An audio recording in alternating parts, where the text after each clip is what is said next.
সবজির দামের ছোঁয়া এবার বিধানসভায়। বছরভর কৃষি পণ্যের দাম মাত্রা অতিরিক্ত থাকায় খোদ মুখ্যমন্ত্রী পদক্ষেপ নিয়েছিলেন। আলু ও পেঁয়াজের দাম এমন পর্যায়ে পৌঁছেছিল এক সাধারণের তা প্রায় নাগালের বাইরে।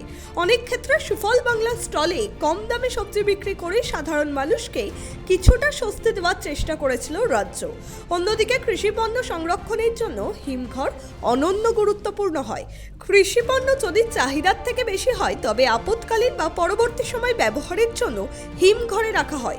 বিধানসভায় চলতি অধিবেশনে এই নিয়ে সংশ্লিষ্ট দফতরের মন্ত্রী শোভনদেব চট্টোপাধ্যায়ের কাছে প্রশ্ন রাখেন সংযুক্ত মোর্চার বিধায়ক নওশাদ সিদ্দিকী। পশ্চিমবাংলা রাজ্য জুড়ে আপনার 605টি হিমঘরের সংখ্যা দিয়েছে। দুর্ভাগ্যের বিষয় আপনার বেশ বিভিন্ন জেলায় ছড়িয়ে ছিটিয়ে আছে হিমঘর।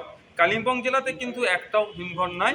আর দ্বিতীয় হচ্ছে যেটা আমি যে জেলা থেকে নির্বাচিত হয়ে এসেছি সেখানে কিন্তু হিমঘরের সংখ্যা আপনার মাত্র দুটি।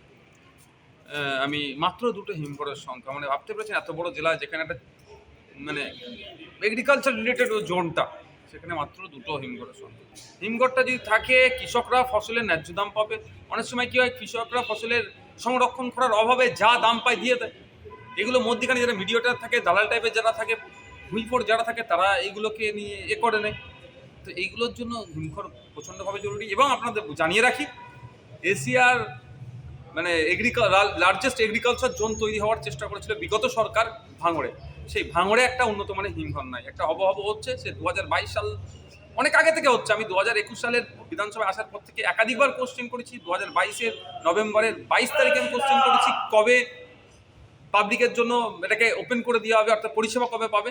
এখনো উত্তর হয়নি। আজকেও আমি তাকে জিজ্ঞাসা করি। এই নিয়ে উত্তর দেন শোভনবাবু। পরবর্তীতে কৃষি বিষয়ক স্ট্যান্ডিং কমিটির রিপোর্টের উপর বক্তাদের আলোচনার জবাবে আরও বিস্তারিত জানান তিনি। তবে আর্থিক কারণে বড় হিমঘর তৈরির ক্ষেত্রে প্রতিবদ্ধকতার কথা মেনে নিয়েছেন কৃষিমন্ত্রী।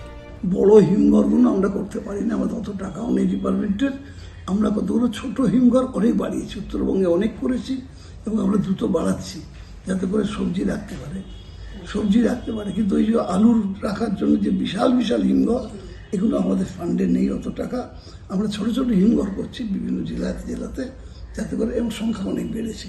এই মুহূর্তে আমার সংখ্যার কথা বলতে মনে নেই, তৈরি হয়ে আসতে হয়, তাহলে তোমরা জিজ্ঞেস করবে জানলে।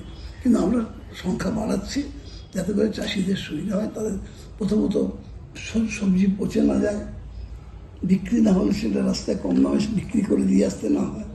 আজকে আর বিক্রি হলো না, যার যে দাম পাই ছেড়ে দিয়ে বাবা। পাশাপাশি যদি বাজারের কাছাকাছি হিমঘর থাকে তাহলে হিমঘর।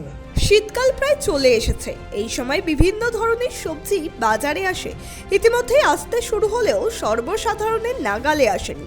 এই ক্ষেত্রে সরকার কত দ্রুত ব্যবস্থা নেয় এখন সেটাই দেখার। ত্রয়ন চক্রবর্তীর রিপোর্ট, ট্রাইব টিভি বাংলা।